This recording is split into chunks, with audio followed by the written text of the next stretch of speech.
तो आज का पहला नंबर सवाल है जी कि किसे रासायनिक दूध कहा जाता है। तो किसे रासायनिक दूध कहा जाता है, तो हार्मोन को क्या कहा जाता है, रासायनिक दूध कहा जाता है। करेक्ट आंसर का जगह सी हो जाएगा। ये सभी दम VVI क्वेश्चन है। तो इस वीडियो को आप लोग शुरू से अंत तक पूरा जरूर देखिएगा और दोस्तों के पास ज़्यादा से ज़्यादा शेयर कीजिएगा। तो हम चलते हैं अगले नंबर सवाल की ओर। सभी क्वेश्चन आप लोग याद कर लीजिएगा। अगर आप लोग 2025 में एग्जाम देंगे तो इस वीडियो को आप लोग शुरू से अंत तक पूरा जरूर देखिएगा और सभी क्वेश्चन एक बार याद कर लीजिएगा। तो दूसरा नंबर सवाल है कि द ओरिजिन ऑफ स्पीशीज नामक पुस्तक किसने लिखी थी। तो किसने लिखी है, तो द ओरिजिन ऑफ स्पीशीज नामक पुस्तक किसने लिखा, तो डार्विन। किसने, डार्विन ने लिखा, याद रखिएगा। करेक्ट आंसर का जगह ये हो जाएगा। अगला मसला कि निम्नलिखित में से किस माध्यम में प्रकाश की चाल सबसे अधिक होता। तो प्रकाश की चाल सबसे अधिक किस में होता, तो निर्वात में होता। किस में होता, निर्वात में होता। करेक्ट आंसर का जगह डी हो जाएगा। अगला मसला कि विभवांतर का एसआई मात्रक होता है। तो विभवांतर का एसआई मात्रक क्या होता है, तो विभवांतर का एसआई मात्रक क्या होता है, तो वोल्ट होता है। क्या होता है, वोल्ट होता है, याद रखिएगा। करेक्ट आंसर का जगह बी हो जाएगा। ये सभी दम VVI क्वेश्चन एग्जाम के लिए, तो सभी क्वेश्चन याद कर लीजिएगा।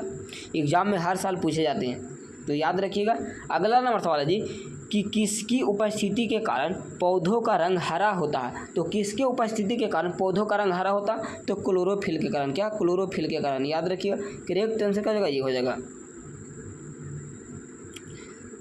अगला नंबर सवाल कि पौधों में उत्सर्जी पदार्थ है। तो पौधों में उत्सर्जी पदार्थ कौन होता है, तो पौधों में उत्सर्जी पदार्थ क्या होता है, गोंद होता है या टैनिन होता है या रेजिन होता है। उपयोग सभी हो जाएगा। क्या जगह, उपयोग सभी हो जाएगा।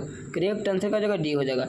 दम सभी दम VVI क्वेश्चन आप लोग लगा लीजिएगा जो एग्जाम में हर साल पूछे जाते हैं। अगला नंबर कि टेहरी बांध का निर्माण किस प्रदेश में किया गया। टेहरी बांध का निर्माण किस प्रदेश में किया गया, तो उत्तराखंड में। क्या, उत्तराखंड में किया गया, याद रखिएगा। करेक्ट आंसर का जगह बी हो जाएगा।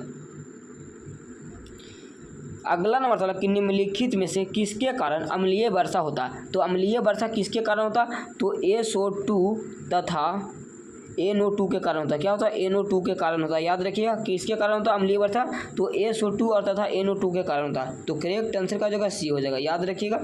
अगर पूछेगा कि अम्लीय वर्षा का pH मान कितना होता है, अम्लीय वर्षा का pH मान कितना होता है, तो आप लोग इसका आंसर आप लोग कॉमेंट बॉक्स में बताइएगा। अम्लीय वर्षा का pH मान कितना होता है, आप लोग कॉमेंट बॉक्स में बताइएगा।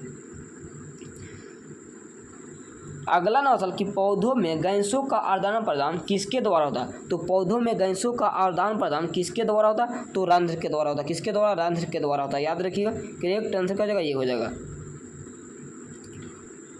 अगला होता है कि निम्न में से सबसे तेज हृदय धड़कन किसका होता है। तो सबसे तेज हृदय धड़कन किसका होता है जी, तो चूहा का होता है। क्या होता है, चूहा का होता है, याद रखिएगा।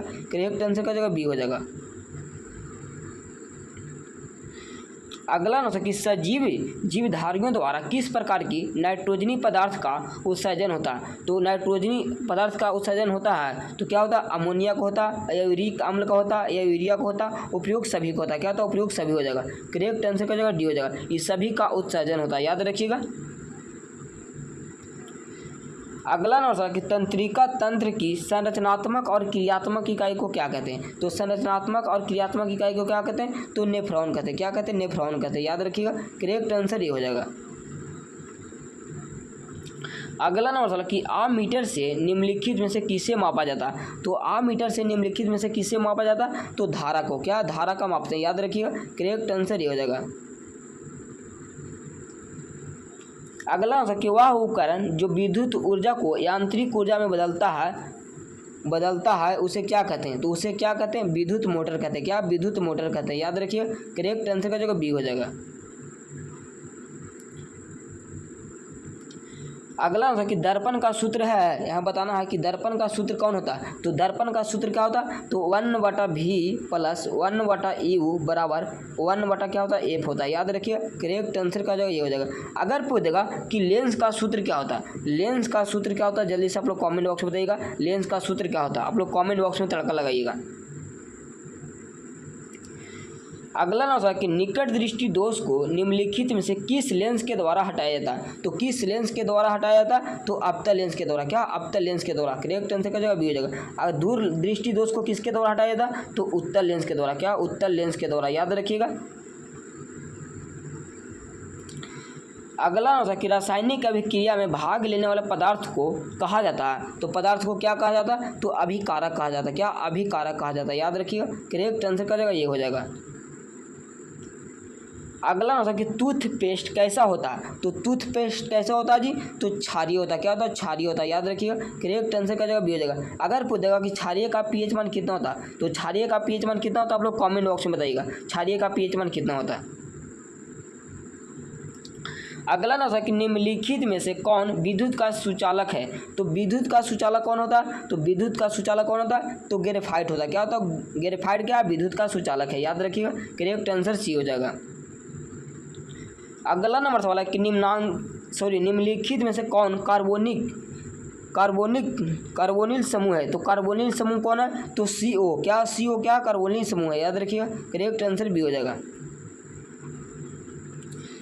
अगला होगा कि प्रकाश की किरणें गमन करती है, तो प्रकाश की किरणें गमन करती है, तो प्रकाश की किरणें किस में गमन करती है, तो सीधी रेखा में। क्या? सीधी रेखा में गमन करती है। करेक्ट आंसर का जगह ये हो जाएगा।